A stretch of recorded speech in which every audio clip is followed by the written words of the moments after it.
Inti dari kasus ini, hadirin sekalian, adalah apakah pada saat dia menembakkan pistolnya ke pintu yang tertutup, rapat, terkunci, dan terpasang kunci mati itu, apakah dia secara wajar percaya bahwa tindakannya diperlukan untuk mencegah kematian atau cedera tubuh yang serius yang mengancam dirinya?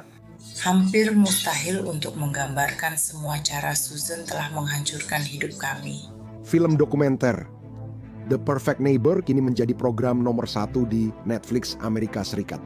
Pemenang Sundance Film Festival ini mendokumentasikan kasus Susan Lawrence, wanita yang menembak dan membunuh tetangganya. Lewat rekaman kamera tubuh dan interogasi, kita melihat gambaran ini. Namun, film itu tidak membahas kasus pengadilannya secara mendalam. Law and Crime meliput persidangan ini dari awal sampai akhir.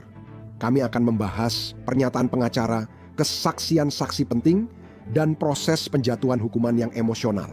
Selamat datang di Sidebar, dipersembahkan oleh Law and Crime. Saya Jesse Weber. Dokumenter kejahatan nyata terbaru dari Netflix, The Perfect Neighbor, didedikasikan untuk apa yang mereka sebut sebagai warisan Ajaka A. 1J Owens, yaitu keempat anaknya. Wanita 35 tahun itu ditembak mati tetangganya, Susan, 58, di lingkungan 2 Juni 2023. Lawrence tinggal di seberang Owens dan anak-anaknya, dan mereka pernah berselisih soal tempat anak-anak bermain di lingkungan itu. Jadi, di sebelah deretan apartemen tempat Lawrence menyewa, ada sebuah lapangan rumput kosong.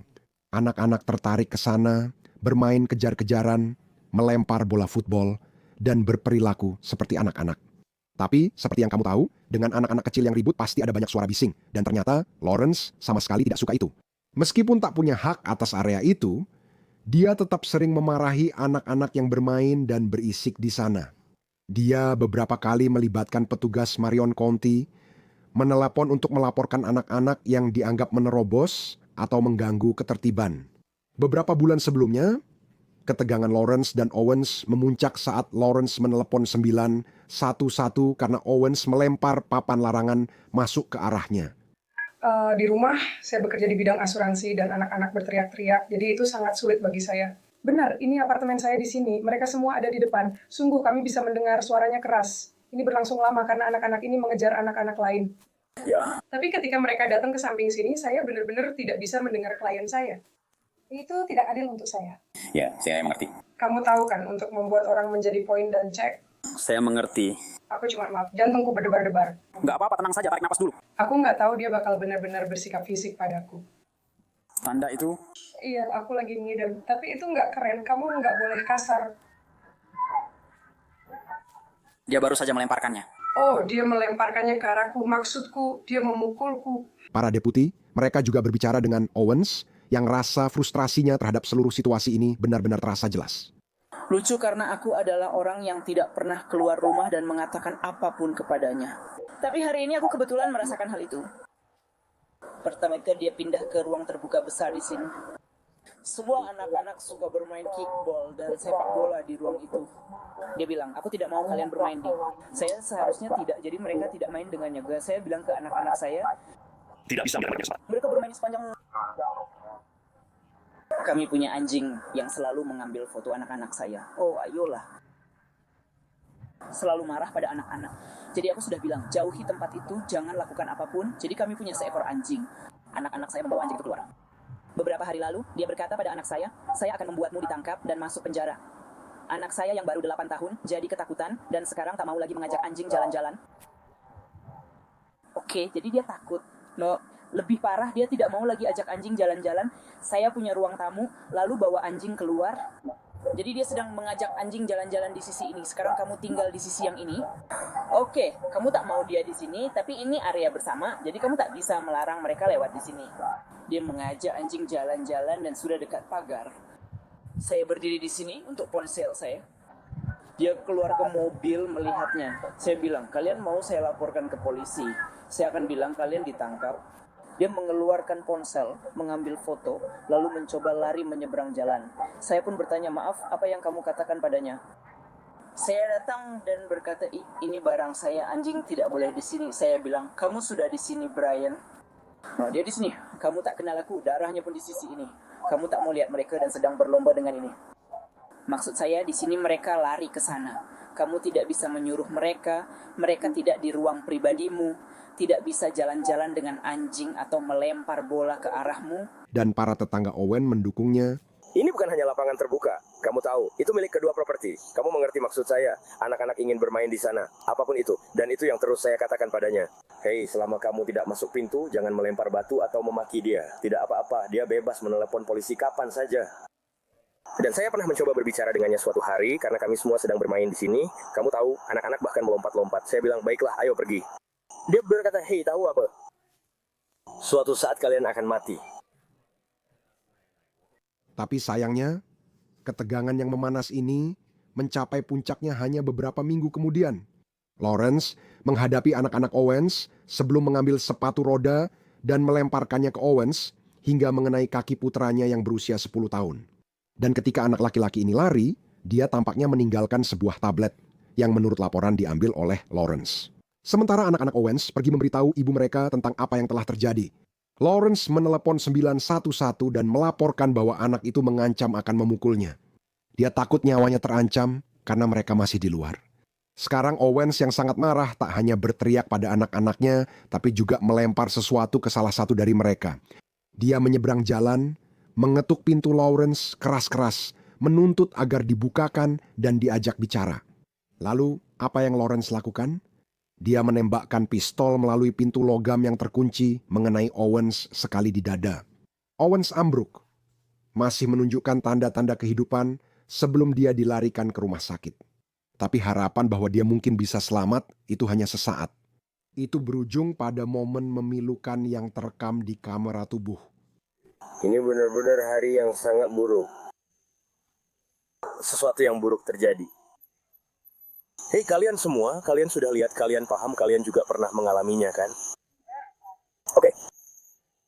Kalian semua sayang sama aku. Oke, kalian semua sayang ibu. Baiklah. Aku punya kabar buruk untuk kalian.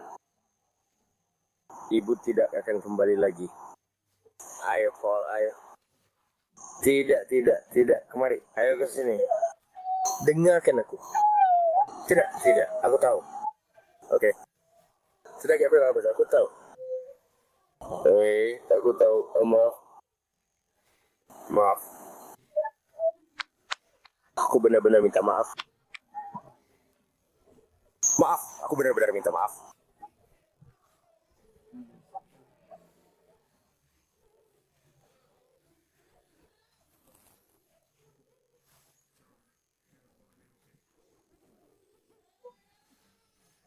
Tidak apa-apa.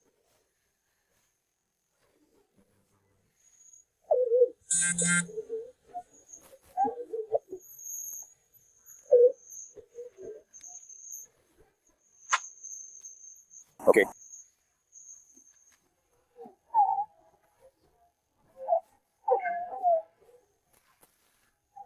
Aku tahu ini tidak mudah.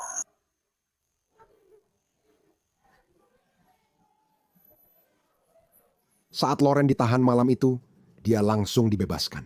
Ya, dia baru resmi ditangkap beberapa hari kemudian yang memicu kehebohan di masyarakat.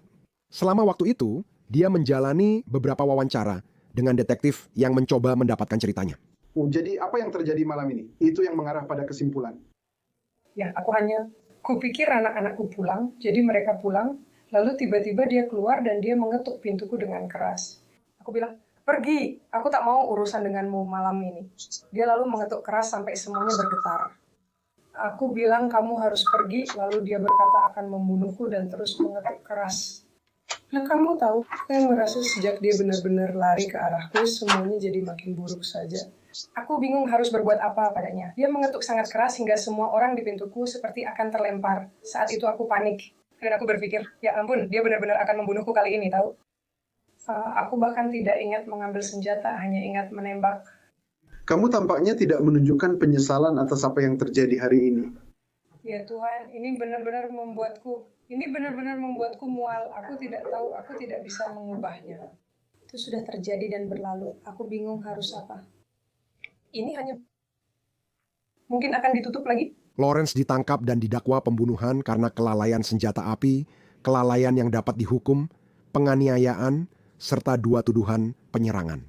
Keluarga Owens sebenarnya ingin jaksa menuntutnya dengan pembunuhan tingkat 2. Menurut Us Weekly, kejaksaan menyatakan bukti pembunuhan tidak cukup.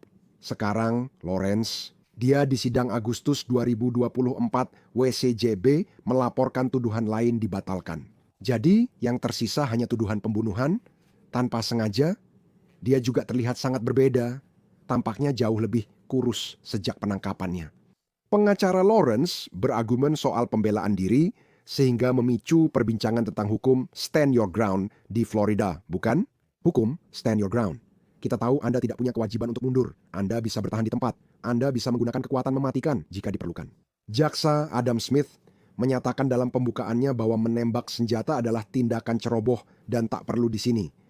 Terdakwa pergi masuk ke kamar tidurnya, mengambil senjata api yang sudah terisi, lalu berjalan kembali ke pintu depan yang terkunci.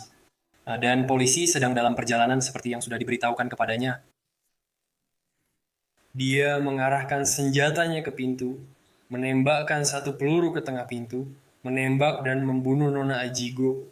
Namun ada pihak lain, yaitu pengacara Morris Carranza, yang berpendapat keributan di luar pintu Lawrence bukan hal sepele dan sangat menakutkan. Susan sedang duduk di sini, dia memegang senjatanya, dia berada beberapa meter dari pintu. Sementara para agen terus-menerus mengetuk pintu itu, mengetuk berulang kali selama beberapa menit. Anda akan mendengar kesaksian bahwa ada dinding semen tepat di sebelah pintu dan itu bergerak. Dinding itu bergetar begitu hebat sehingga ada cermin di dinding itu tepat di sebelah pintu dan cerminnya juga ikut bergetar. Dan kamu akan mendengar buktinya. Jantung Susan berdebar kencang, berdebar jenis debaran yang kamu rasakan, yang begitu kuat, begitu berbaris sehingga kamu merasakan jantung berdetak di tenggorokan. Ketukan di pintu Lawrence itu sebenarnya adalah inti dari seluruh kasus ini kan? Seberapa menakutkan ketukan itu? Apa yang diteriakkan oleh Owens saat dia mengetuk pintu itu? Salah satu saksi yang dipanggil adalah Uriel, anak laki-laki yang saat itu ada di lingkungan dan melihat kejadian tersebut. Aku ingat dia mengetuk pintu itu dengan keras. Baiklah, ibu mengetuk pintu dengan keras. Iya. Bagaimana dia mengetuk? Bisa jelaskan? Dia mengetuk dengan cara yang agak gila. Dia seperti mengetuknya cukup keras. Oke. Apakah kamu ingat ibu mengatakan di suatu saat dia mengetuk pintu? Apa yang kamu ingat dikatakan? Aku ingat dia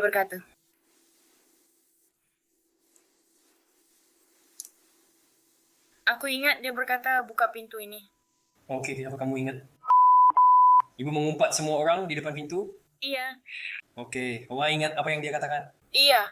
Oke, apa yang dia katakan? Dia bilang, kata kasar kamu tahu dan kata F. Oke, sekarang di mana ibu mengetuk pintu? Di tengah-tengah ya. Di tengah? Ya, Oke. Apakah kamu pernah melihat ibunya meraih ke gang pintu? Apakah kamu pernah mendengar ibunya berkata, aku akan membunuhmu? Tidak, Bu. Dan itu sangat penting, oke? Karena para saksi menyatakan mereka tak pernah mendengar Owen berkata akan membunuh Lawrence. Alasan Lawrence merasa sangat ketakutan. Saat pemeriksaan silang Uriel oleh pembela, mereka menekankan konfrontasi itu sangat intens. Dan kemudian setelah itu kamu mulai mengetuk pintu biasa, Nona Susan, benar? Ya, Dan dia mengetuk dengan sangat keras, bukan? iya, gila banget. Keras, iya. Keras, iya. Itu seperti bang-bang, keras sekali. Iya. Dan dia melakukannya dengan tinjunya, benar? Iya. Dan AJ berbicara dengan sangat keras saat dia mengetuk dan mengetuk pintu itu, benar? Iya. Nada bicara dia keras dan marah, kan? Iya, ya. Dia berteriak, kan? Iya. Dan dia memukul-mukulnya, dia memukul di tengah pintu, semacam di tempat pegangan pintu, kan? Keberatan atau salah menggambarkan tanda itu? Nah, tunggu sebentar, secara keseluruhan keberatan ditolak. Anda bisa menjawab pertanyaannya jika Anda tahu. Oke. Dan dia mengetuk di tengah pintu, kira-kira di tempat pegangan pintu. Benar begitu? Tidak, Dia tidak. dia iya, masuk dengan keras. Bukan, pegangan pintu ada di tengah. Bukan di samping pintu, hanya di tengah. Hanya di tengah, oke. Tapi di situ saat itulah dia meninju kan? Iya, Dan aku tahu kamu tak mau mengumpat. Jadi aku sebutkan beberapa kata lalu kamu jawab. Ini dan ini adalah kata-kata yang kamu ucapkan. Aku tahu kamu tidak ingin mengatakannya. Aku mengerti. Ya, kita harus tahu persis kata-kata yang dia pakai. Dia memang mengucapkan kata-kata itu. iya, Dan F benar. iya, Dan dia mengatakan hal-hal seperti ini kan? iya. Dan seperti yang saya sebutkan sebelumnya, ketika peluru itu melesat menembus pintu dan mengenai Owens, peluru itu mengenainya di bagian dada. Menurut rekaman kamera tubuh, dia terhuyung beberapa langkah dari pintu Lawrence, lalu ambruk. Saksi mata berusaha menghentikan pendarahan dan menjaga Owens sadar hingga para medis datang. Tapi Anda memiliki seorang ahli patologi forensik yang bersaksi tentang betapa parahnya cedera yang dialami Owens. Bisakah Anda jelaskan kepada juri kerusakan yang ditimbulkan proyektil saat masuk dan menembus tubuh? Tentu, jadi proyektil itu masuk dari sisi kanan dada. Kemudian proyektil itu mengenai tulang rusuk keempat, setelah itu menembus paru-paru kanannya. Proyektil itu menembus jantung dan kerongkongan.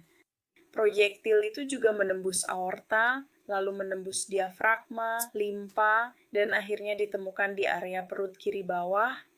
Seperti yang kita tahu, setiap orang punya kesempatan untuk bersaksi membela diri mereka sendiri, kan? Itu adalah hak mereka. Dan meskipun mereka bisa mendengarkan saran pengacara, keputusan untuk bersaksi atau tidak sepenuhnya diserahkan kepada masing-masing terdakwa. Nona Lawrence, apakah Anda sudah mendiskusikan dengan para pengacara Anda tentang keputusan apakah Anda akan bersaksi atau tidak?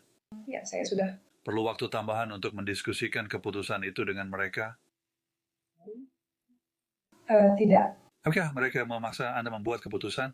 Jadi, Sudahkah Anda memutuskan sendiri? ya, saya sadar. Bisakah Anda memberitahu kami apa keputusan itu? Saya tidak akan bersaksi. Anda membuat keputusan itu secara sukarela? Ya.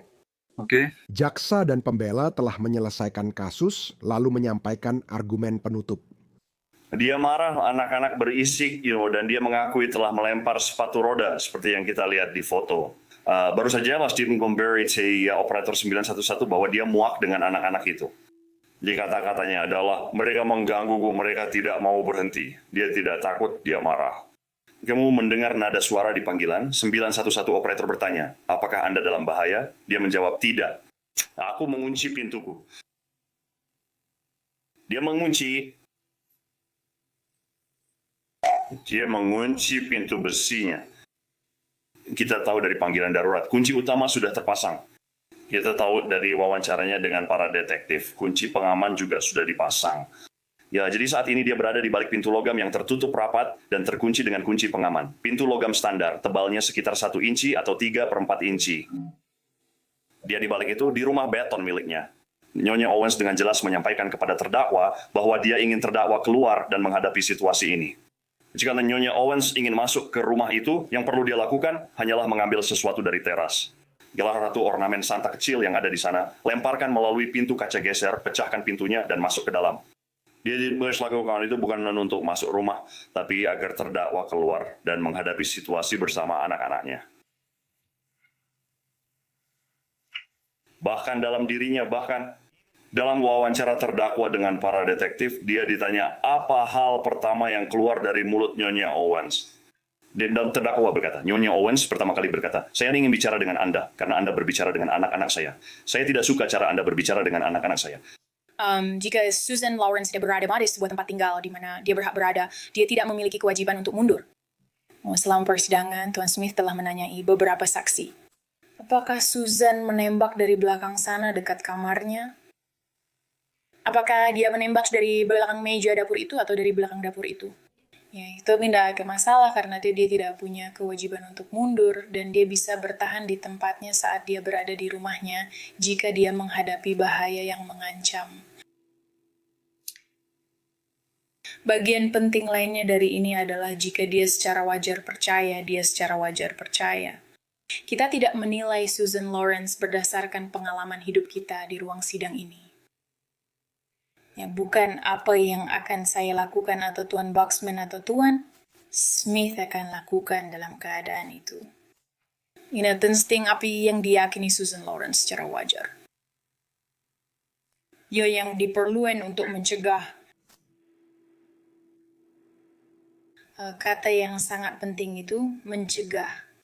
Hanya butuh sekitar 2,5 jam bagi juri untuk kembali dengan putusan. Putusan belum dihitung satu, dengan juri memutuskan sebagai dakwaan pertama dari tuduhan tersebut, terdakwa terbukti bersalah atas pembunuhan tanpa rencana. Jadi, apa yang terjadi selanjutnya? Nah, sebelum vonis dijatuhkan, Lawrence bertemu dengan seorang psikolog berlisensi yang bersaksi pada sidang vonis di bulan November 2024 bahwa Lawrence mengalami post-traumatic stress disorder setelah mengalami kekerasan dan trauma berat selama masa kecilnya. Dan psikolog ini juga ditanya tentang bagaimana reaksi Lawrence terhadap konsekuensi besar dari tindakannya. Apakah dia sangat menyesal terkait dengan Nona Owens dan kepergiannya?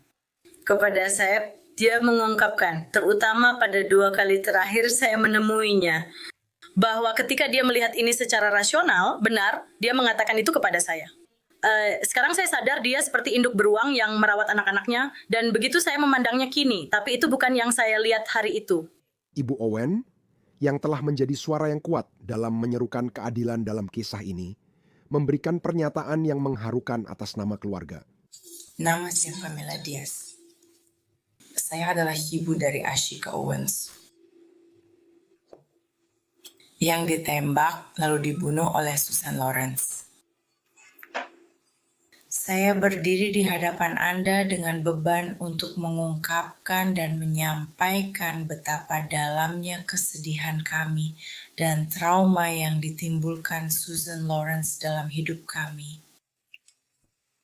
Dan juga untuk membagikan dampak yang menghancurkan yang disebabkan Susan ketika dia menembak mati putri saya, Ashika Owens, pada tanggal 2 Juni 2023.